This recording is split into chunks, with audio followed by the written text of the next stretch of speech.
Très heureuse de vous retrouver. Bienvenue à tous dans ce journal. Comment débarrasser les emprises de l'aéroport international de Conakry-Bessia des épaves d'avion? Telle est la préoccupation de la Sogéac. Elle compte bientôt lancer les travaux de rénovation. Lancez Kamisoko pour en savoir plus.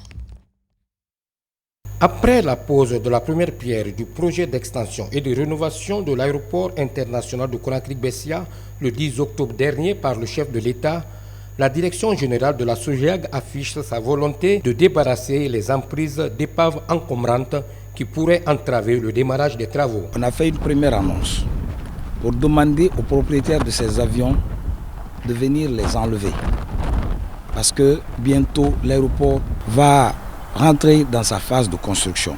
Il y a un projet de rénovation et d'extension de l'aéroport de Conakry. La pose de la première pierre a été déjà effectuée par le président de la République. Alors, il y a plus d'un mois, on a lancé l'appel aux propriétaires de ces épaves-là de venir les enlever parce qu'ici sera dans l'emprise des travaux. Pour les services en charge de la sécurité du site, ces épaves d'avion représentent un véritable danger pour l'environnement. La direction a envoyé déjà un appel pour venir enlever une fois un mois, ils n'ont pas fait. Et il y a eu une pose de première pierre pour l'extension de l'aéroport de Conakry. Et nous, les pompiers, nous sommes là, non seulement pour la sécurité, mais avec tous ces serpents qui sont là, nous demandons maintenant à tous ceux dont leur appareil est là, qui viennent chercher. La direction générale de la Sogéac a, dans un communiqué, invité les propriétaires de ces appareils immobilisés depuis plus de 10 ans à les enlever de là, avant le 10 avril prochain, date butoir. Et pendant ce temps, les forces armées renforcent leur capacité sur la passation des marchés publics. Le module de formation a mobilisé une soixantaine de cadres militaires au ministère de la Défense nationale. Le thème retenu est la procédure de passation de contrôle d'exécution des marchés publics et délégation des services publics. Adjudant Alassane Diaby. Disséminer les principales innovations du Code des marchés publics au niveau des gestionnaires du denier public pour une passation rationnelle des marchés publics, tel est l'enjeu de ce module de formation. Elle regroupe une soixantaine de cadres issus du pool financier du ministère de la Défense nationale. Il s'agira du renforcement des capacités des acteurs financiers que nous sommes, des personnels du service administratif et des comptables en matière de l'utilisation du Code des marchés publics, dans la satisfaction des différents besoins exprimés par leur unité. La condition posée est précisément celle du respect des termes, c'est-à-dire des procédures, et des règles conduisant à la constitution des marchés, et proprement conçue pour articuler expression des besoins et acquisition des moyens. Ce programme obéit à la politique de réforme des marchés publics engagée par le gouvernement guinéen depuis 2019. Puisque les marchés publics sont dynamiques, il faut toujours se remettre en question.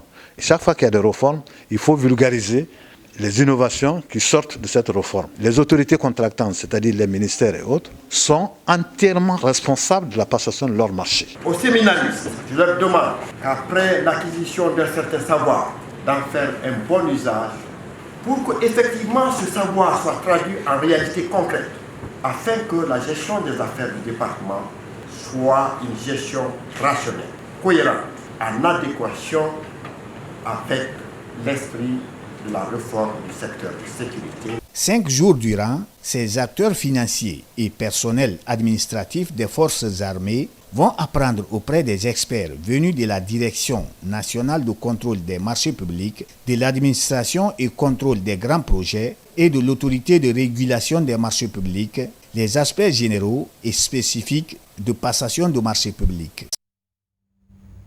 Toujours dans le volet formation, au niveau de la police, 275 agents viennent d'être outillés en technique de fonctionnement d'un commissariat. La formation s'inscrit dans le cadre de la réforme du secteur de la sécurité initiée par le gouvernement guinéen et appuyée par l'Union européenne et la France. Lieutenant-colonel Morikaba. Cette formation de 3 mois en technique d'utilisation des outils informatiques, de gestion du service général et sur les droits de l'homme concerne 275 agents. Ils sont venus des commissariats centraux de Kapororaï, de Ratoma, de Bessia, de Koya et de Dubrika.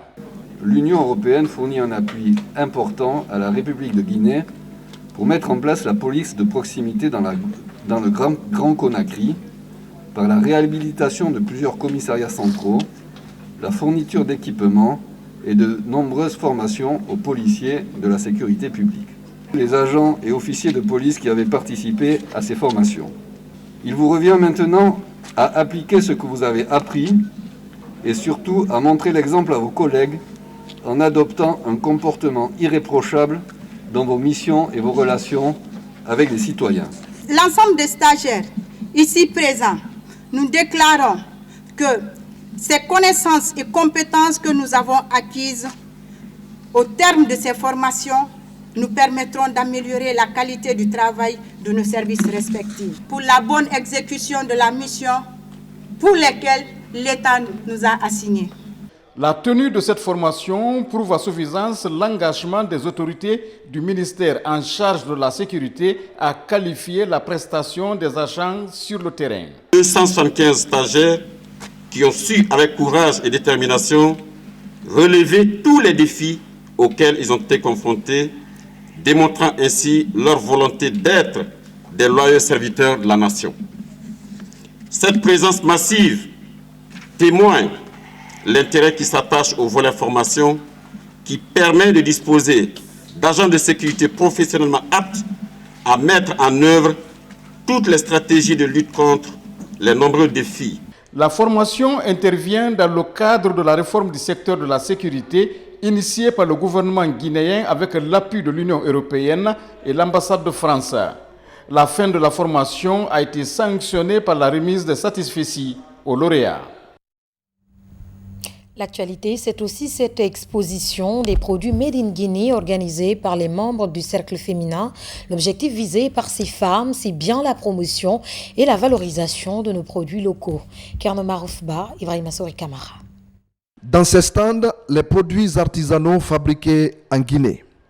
Leur exposition vise à valoriser le travail de la femme. Ici, le visiteur est frappé par l'originalité des produits. Les noix de cajou, l'ananas, la pâte d'arachide, le fonio, le piment sont conservés par ces femmes.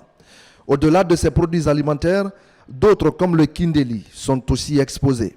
Moi, j'ai acheté les noix de cajou, j'ai acheté la confiture, j'ai acheté le piment, j'ai acheté la pâte d'arachide. Donc, vous voyez qu'il y a une variété.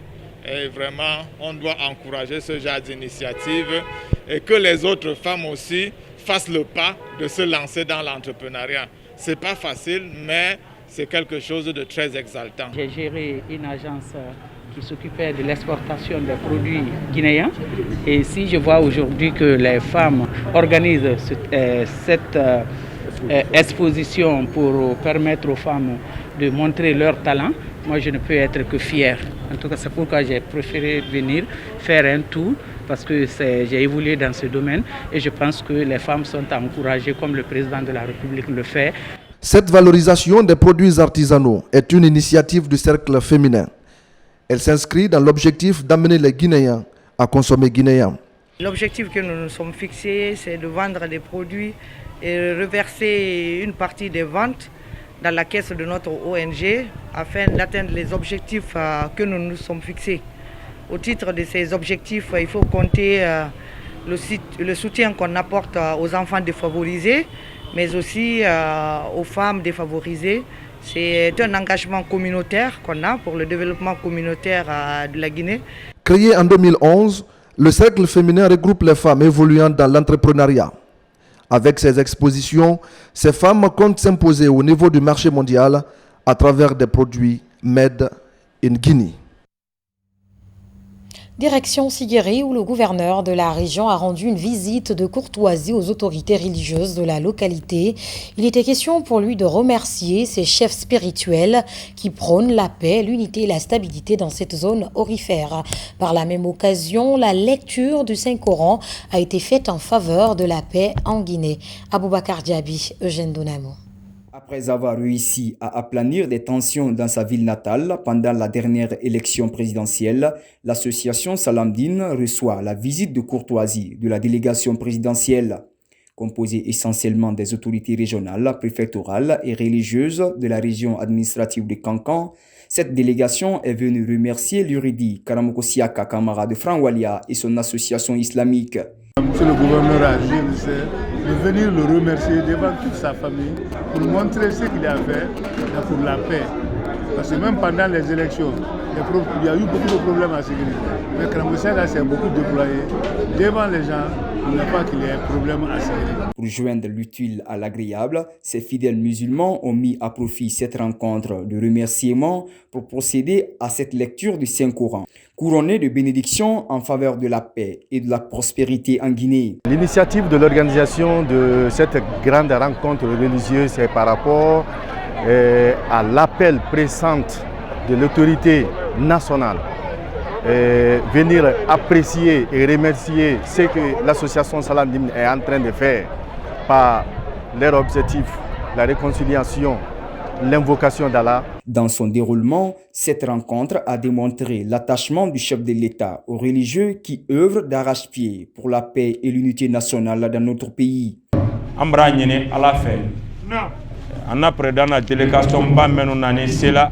Je suis très ému par cette visite de courtoisie initiée par le chef de l'État, professeur Alpha Condé. Aujourd'hui, ces émissaires sont venus pour me féliciter et m'encourager dans mon combat de tous les jours, qui est la promotion de la paix en Guinée. Je prie pour lui et pour tous les Guinéens.